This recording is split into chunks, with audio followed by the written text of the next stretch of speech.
Hello friends, रीना-रसोई.com में आपका स्वागत है। आज हम रीना रसोई में आपको आटे और बेसन के बिस्कुट बताएंगे, जिसमें हम मैदा का बिल्कुल प्रयोग नहीं करेंगे। ना हम ओवन में बनाएंगे, ना हम माइक्रोवेव में बनाएंगे, ना हम ओटीजी में बनाएंगे। हम आज आपको बिस्कुट बहुत ही सरल तरीके से कुकर में इडली स्टैंड में रखकर बनाएंगे। ये बिस्कुट कैसे बनते हैं, इनमें क्या क्या सामान लगता है, आइए चलकर देखते हैं रीना रसोई में।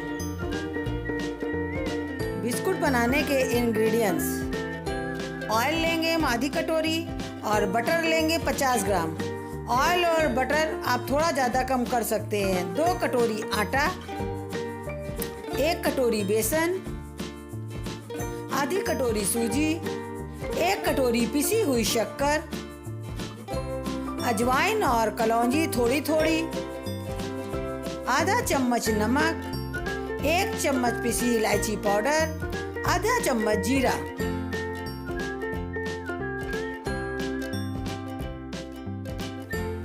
बिस्कुट का बैटर बनाने के लिए एक हम बड़ा बाउल लेंगे।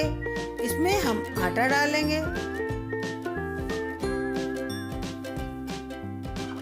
आटा डालने के बाद इसमें हम बेसन डालेंगे,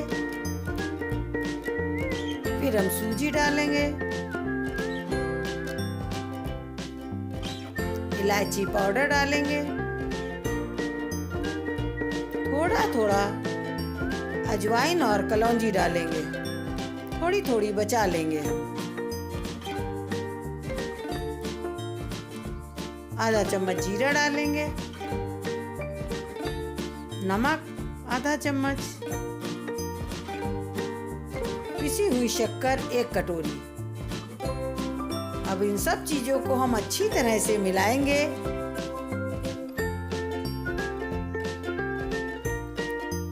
जब सब चीजें अच्छी तरह से मिल जाएंगी तो हम इसमें ऑयल डालेंगे। ऑयल डालकर अब हम हाथ की सहायता से एक अच्छा सा डो बनाएंगे। हमको इसका डो बहुत ज़्यादा सानना नहीं होता है। इसमें हम बटर डालेंगे। इस तरह बटर डालने से बिस्कुट बहुत क्रंची बनते हैं। हमारा बैटर बनकर तैयार हो गया है। हमारा बैटर इस तरह से बनना चाहिए। हम इसमें बेकिंग सोडा, बेकिंग पाउडर कुछ नहीं डाल रहे हैं। इसको आप 5 मिनट तक इसी तरह से मसलते रहिए। जब इस तरह से डो बन जाए तो आप इसको छोड़ दीजिए। अब हम बिस्कुट का शेप बनाएंगे। हमारा डो बनकर तैयार हो गया है। हम बिस्कुट बनाने के लिए नींबू निचोड़ने वाला है, इसका प्रयोग कर रहे हैं। अगर आपके पास मोल्ड हो तो आप मोल्ड का प्रयोग कर सकते हैं, या आप किसी ढकने से बना सकते हैं, या आप अपने हाथ से बिस्कुट का शेप दे सकते हैं। हम इस तरह से सारे बिस्कुट बनाकर तैयार करेंगे। अगर आपके पास बड़ा इडली स्टैंड हो तो आप उसका भी प्रयोग कर सकते हैं।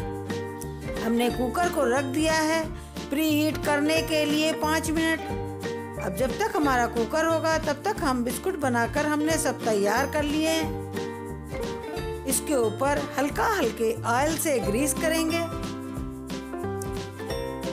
सारे बिस्कुट पर ग्रीस हो जाने के बाद थोड़ी थोड़ी अजवाइन और कलौंजी ऊपर से लगाएंगे। इससे बिस्कुट का टेस्ट और बढ़ जाता है।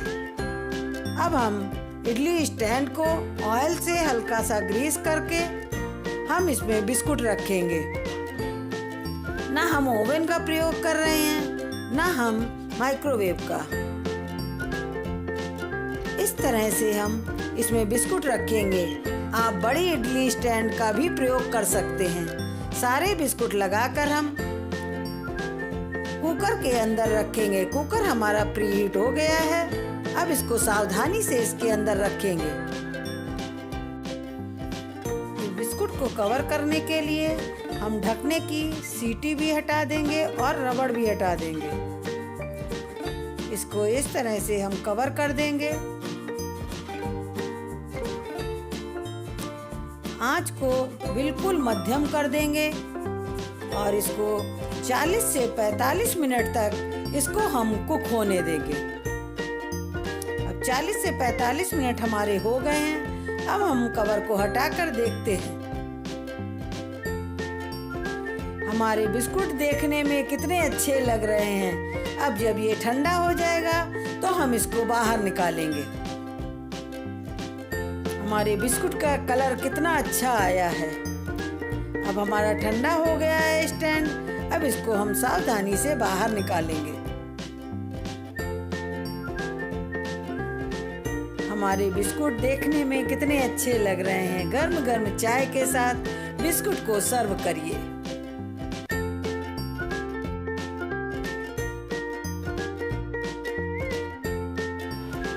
हमारे बिस्कुट बनकर तैयार हो गए हैं। इसको गर्म गर्म चाय के साथ इसका मजा लीजिए।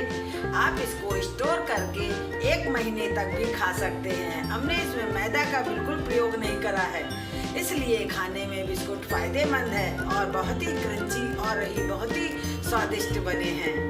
बिस्कुट को एयर टाइट कंटेनर में रखकर आप जब तक चाहे तब तक खा सकते हैं। इसी तरह अगर आपको मेरी रेसिपी पसंद आती है तो लाइक करिएगा, कमेंट लिखिएगा, शेयर करना ना भूलिएगा। यदि आपने हमारे चैनल को सब्सक्राइब नहीं करा है तो उसको प्लीज़ ज़रूर करिएगा। एक नई रेसिपी लेकर हम फिर मिलते हैं। तब तक के लिए ओके बाय।